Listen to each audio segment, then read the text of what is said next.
Birnbeck Pier, Weston-super-Mare, and a typical August 78 Sunday morning, grey and bleak. Our ship for the day, the motor vessel Balmoral, arrives from Penarth. She was built for holiday making, brisk and businesslike. She used to ply the waters of the Solent, ferrying cars and passengers to the Isle of Wight.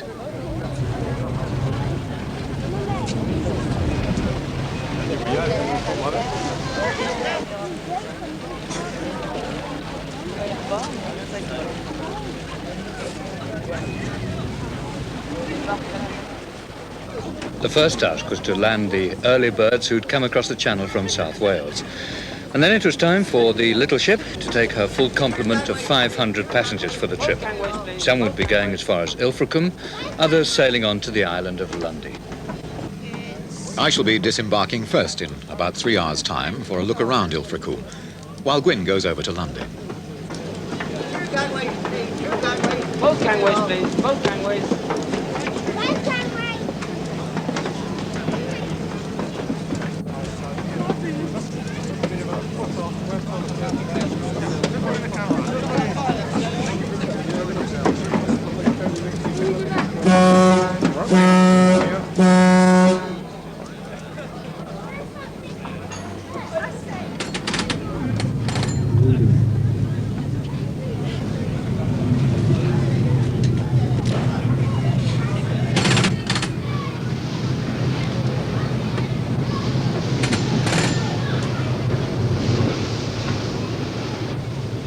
By the time we get back, Birnbeck Pier will be in darkness.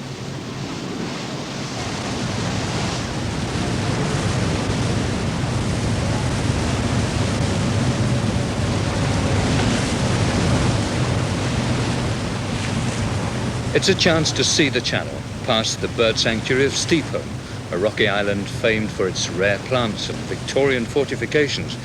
It's the longest coastal passenger service in Britain. But it's also the kind of excursion which has been popular for almost 100 years. Early in 1887, a group of Bristol businessmen made a visit to the Clyde. They had come to look into the possibilities of chartering a vessel for excursion work in the Bristol Channel. They were offered and accepted the Waverley, a paddle steamer operated on the Clyde by the Campbells. On the 19th of May, the Waverley left Scotland on her 5-day voyage through the stormy Irish Sea for Bristol. She was an immediate success. She was fast, she was reliable, but above all, she could operate in all weather conditions in the Channel. Her owners, Robert Campbell, his sons Alec and Peter, were impressed. They saw the possibilities of extending their operations elsewhere. Then in 1888, with the death of their father, the two sons sold up in Scotland and came south. And so began the permanent steamer service in the Bristol Channel.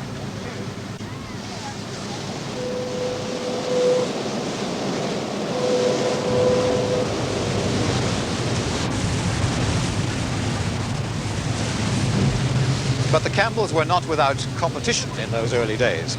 In fact, it was proved to be a pretty cutthroat business. Although it was always strongly denied, it was common knowledge that rival steamships would race each other for the pier at Weston.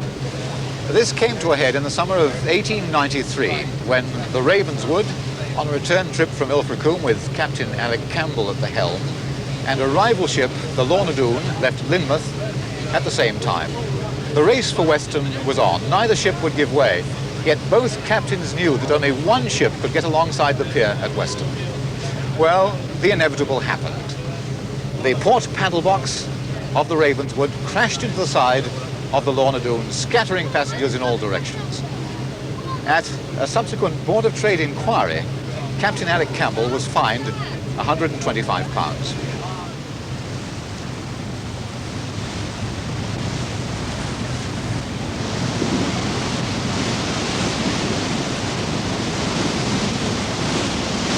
There's a superb view inland of a mist-enshrouded Exmoor. But a few of these passengers had seen it all before. They've been sailing for 40 years and still buy their £50 season tickets. Hello, ladies. Hello. Hello. How are you? It was a super trip so far, then. Yes. Who have we got? Foggy, Yes. Peggy, and Betty. Yes. And you're all sitting in the same seats that you always do sit in, aren't you? Where do you come from then, Betty? Cardiff. And where did you get on the boat today? Enough this morning. Across to Weston-super-Mare. Yes. How many of these trips do you make? Oh, well, almost every day this season. Every day? Yes. We love it. It's a form of relaxation. You get on this ship and everything else is forgotten. Time just slips by and there's no worries. It's really wonderful. You must have had some pretty rough passages, have Yes, we have. you? What's that like? Very good. You like that, Oh, do you? yes, yes. Why do you like it? I don't know. I think it's much better than being on calm water. You're more exciting. Well, it's boring, isn't it? Just sailing on a flat calm.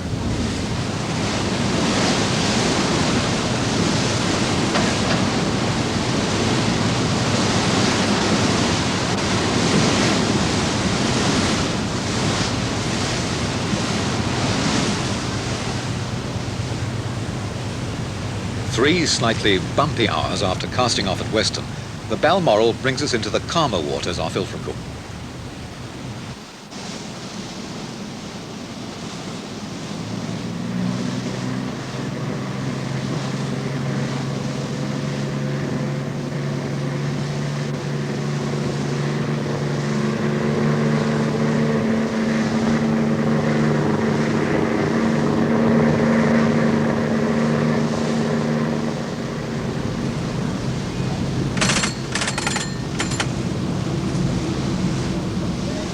Captain Jack Wide started life at sea on a three-masted sailing ship, and now he brings the Balmoral into Ilfracombe with 60 years of experience behind him. His crew call him Father, and when he joined Campbell's in 1929, they ran a fleet of 10 much-loved paddle steamers. Okay, you got it. As she sidles up to the massive piles of the jetty, the Balmoral looks tiny, and the reason for that, of course, is that it's low tide, and the passengers getting off here have an uphill walk onto dry land.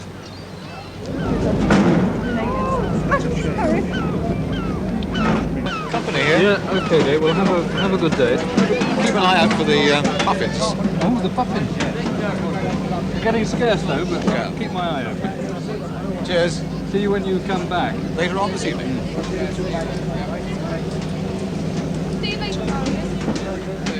Some of us wouldn't pretend to have good sea legs, and for quite a few, the prospect of changing a deck which acts like an escalator gone mad is more than welcome. The relief of dry land again.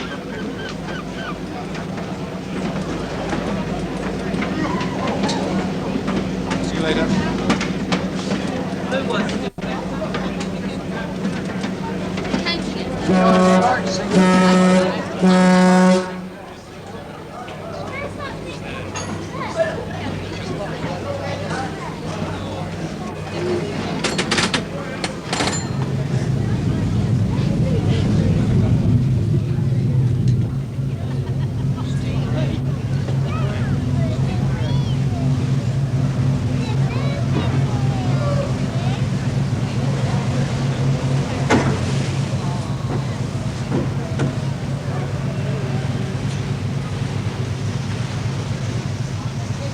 And so the Balmoral makes its way out of Ilfracombe, and the old chapel on Lantern Hill falls away astern. 7 radio, 7 radio, 7 radio. Keep your net report viewing.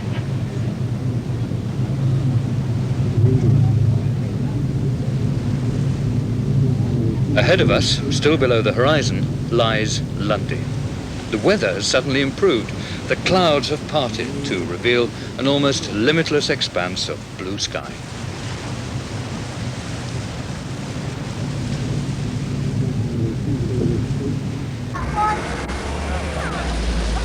It's one of Ilfracombe's busiest weekends of the year. Day trippers swelling the numbers of staying guests until the resort seems at bursting point. And if you have found a car parking space, there are other ways of getting around in this town, which has some pleasure or pastime for everyone. No one's forgotten.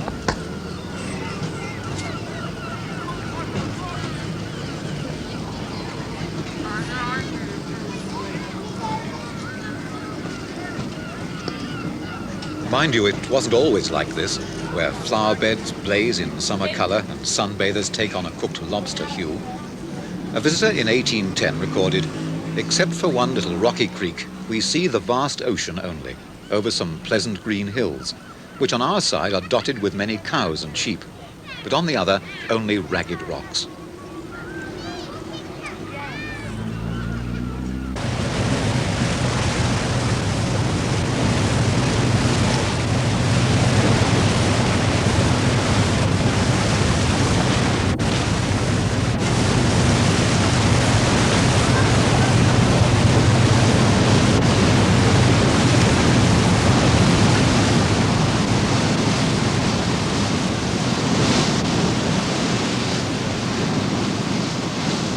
Of course, this is, to all intents and purposes, a pleasure boat, and it's filled with holidaymakers determined to have a day out.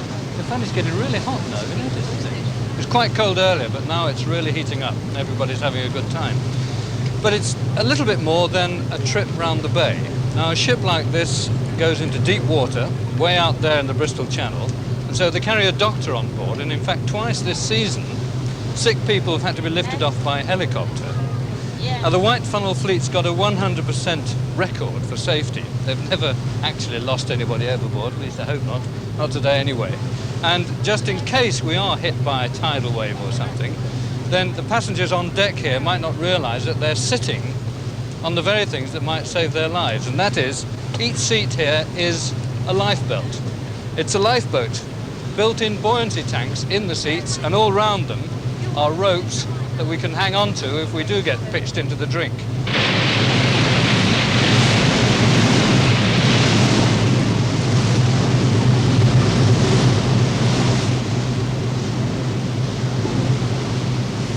Lundy lies 22 miles from Ilfracombe, and most passengers, even those who have made the crossing before, feel a sense of excitement and a sort of togetherness as the ship sails off into the deep blue sea.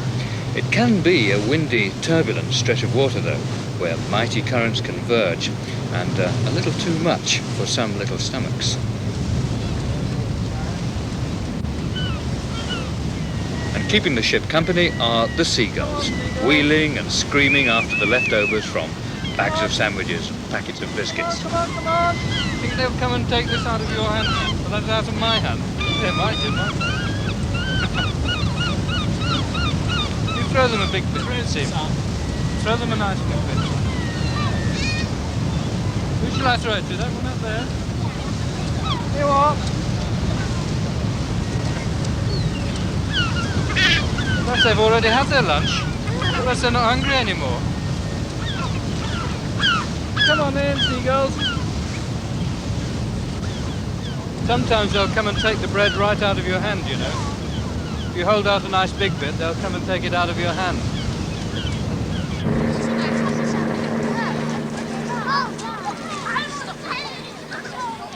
You might almost be somewhere on the continent rather than the north coast of Devon, as you have to pay to get to one of Ilfracombe's beaches.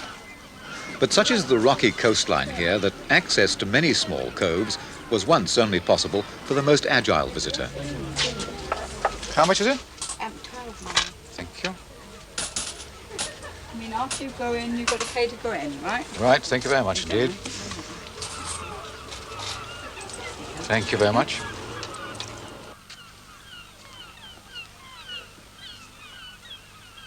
About 150 years ago, miners from South Wales came over and were used to tunnel through the rocks to make a way of easy access from the seafront to the sheltered beach and coves beyond, the area now known as Tunnels Beach.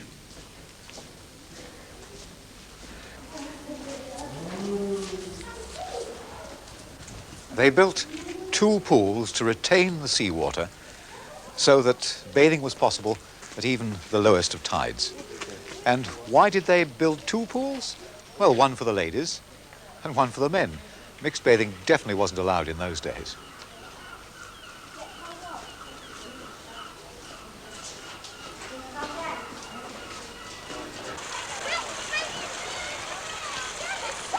Today, it's just one large bathing area. But 100 years ago, a bugler used to be stationed on the cliffs there behind me as a lookout for peeping toms. And in those days, if I'd ventured round the corner towards the ladies' pool, the whole beach would have known about it.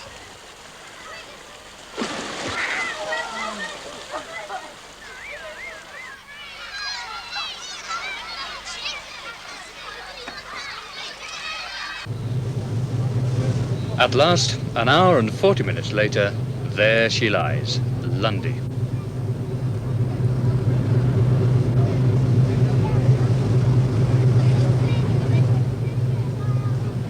Three and a half miles long and rising 400 feet above sea level. The island today is administered by the Landmark Trust, but the wind is the real king of Lundy, making landing impossible in an easterly gale.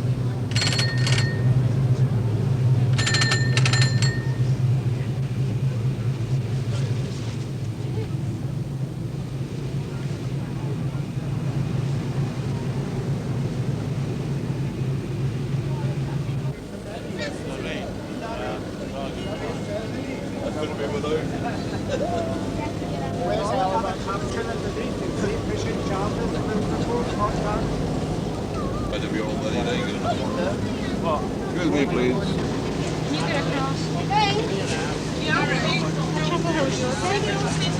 All right. Sit together, Ruth.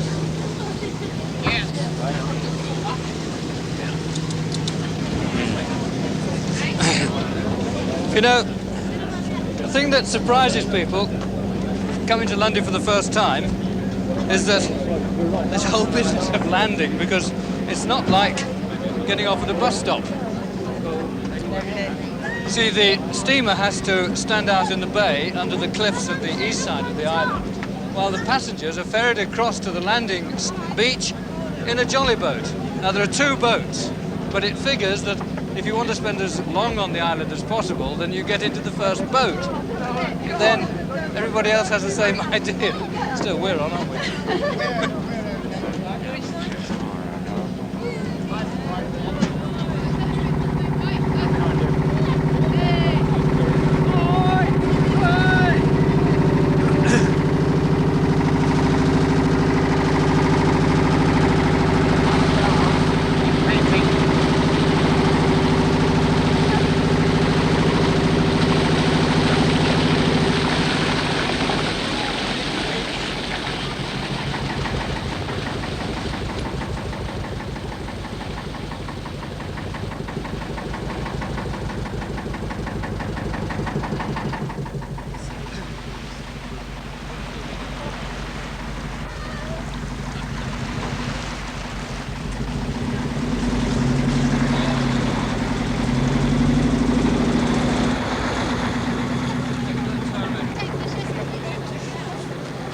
The boat brings us to the only accessible landing beach on the island.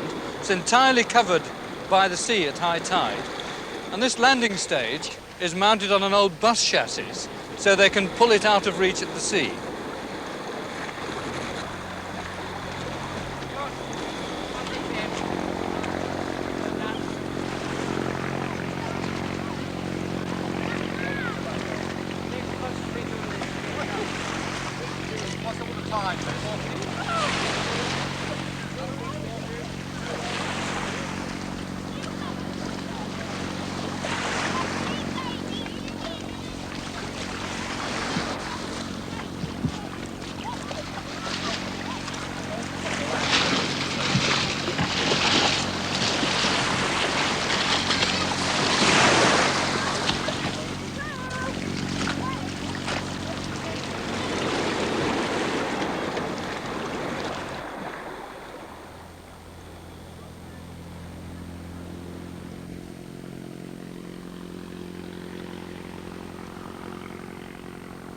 "30,000 visitors a year wind their way up the stony track called Beach Road, giving beautiful views and bordered with flowers and ferns. And an almost vertical Jacob's ladder of steps mounts up to the South Light, built to replace the old lighthouse, which was too high and often obscured by fog. The South Light is visible for 22 miles and flashes every 5 seconds.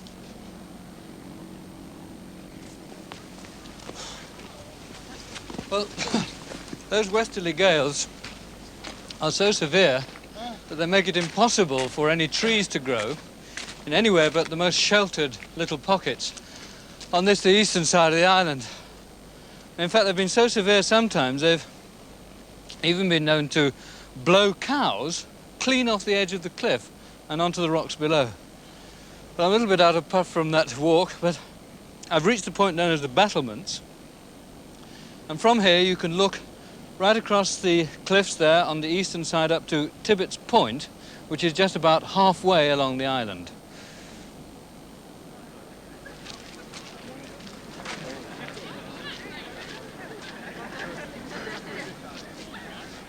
The tower of St. Helena's Church is the goal visitors set their sights on. It stands high up at the end of the long climb from the beach when you know you've made it at last.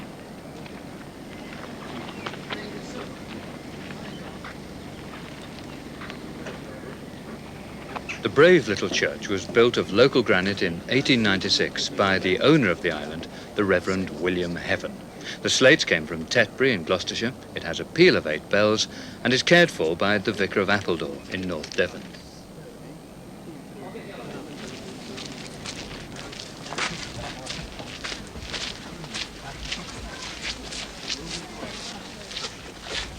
It's only a step from the church to the village, the heart of Lundy, which is home for 20 or so residents who are there to welcome each new shipload of visitors.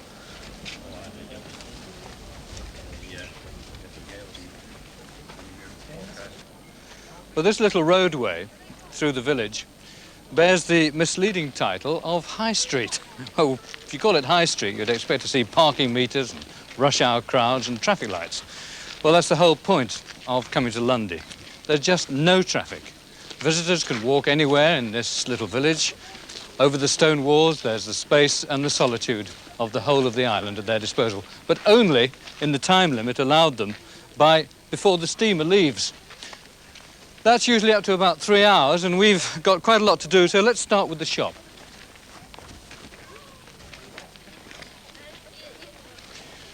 I think one of the islanders, one of the nicest. These are what? 16 pence. 16 pence, and that's already stamped, is it? Yes, that's right. Good, thank you. Thank you very much. And I see you've got the stamp on the left-hand side of the postcard. That's also traditional, is it? Yes. With the puffin that's in. right. Yes, it's franked, you see, just long. Yes. So it has to go on the left. Good, thanks very much. I better go outside and write that, otherwise I'll be in trouble when I get home. Thank you very much. Well, it was in 1929 that the GPO closed its own post office and telegraph station on the island, and it was then that the owner, Mr. Harmon, had the bright idea of introducing his own postage stamps. They are probably the earliest and the nicest and most genuine of all local issues. Everybody puts one on a postcard. I'll just finish this one. Love, Dad. And that should arrive. They're only 1 pence above the post office's legal rate. That's the whole point about them, just to cover the cost of transporting all the mail to the mainland. And it goes into Lundy's special post box, which is, of course, blue, as opposed to the GPO's bright red.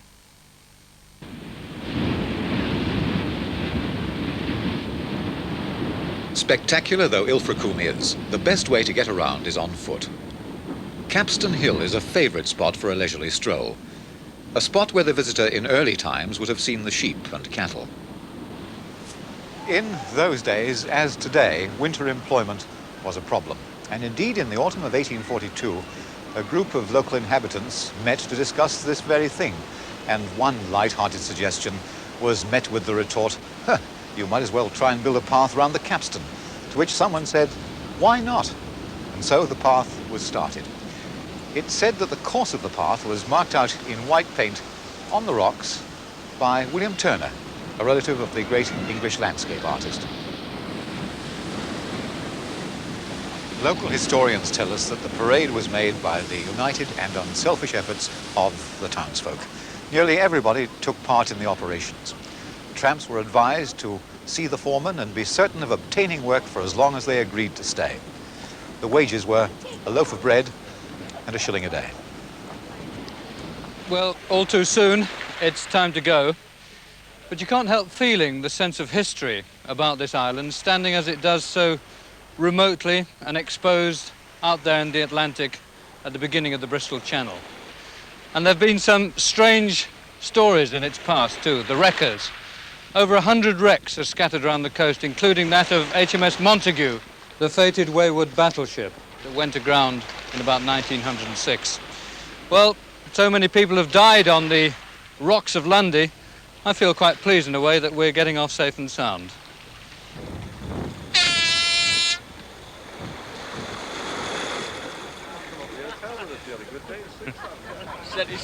Great.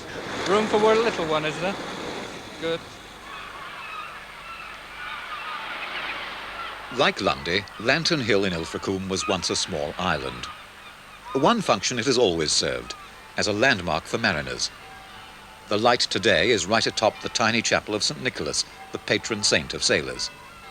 But long before the chapel was built, 650 years ago and more, a fire basket blazed a welcoming light to sailors home from the sea. It used to serve as a place of worship for the fishing community, a refuge for the local folk from pirates hiding out on Lundy. It's been a reading room, a laundry. A family of 14 children was raised here, and the artillery volunteers used it as a band room. The altar reminds us of its past.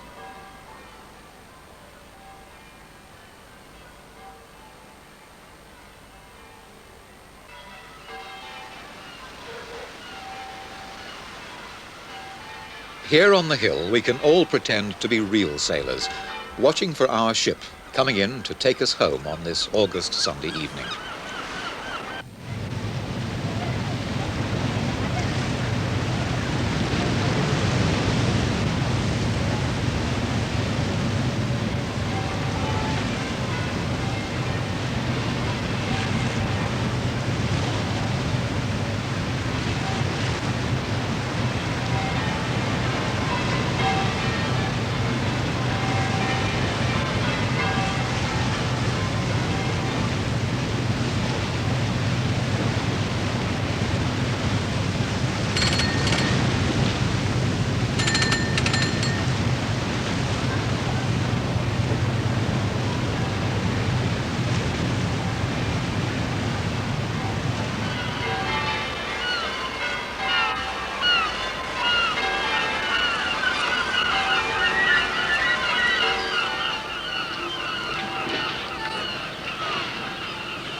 Hello, Derek. Oh, did you have a good trip? Not bad at all. Did you have a nice wander around Ilfracombe? Yes, we did. Good. My feet are killing me now. How are yours? Do you know, I didn't see a single puffin. Oh, I'm sorry about Well, that. no. The only puffin I saw was on the postage stamp. And one or two people puffing up the hill, I'll bet. Yes, including me. It was very good.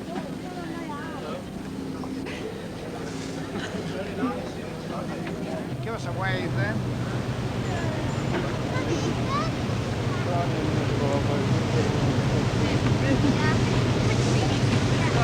Bye-bye.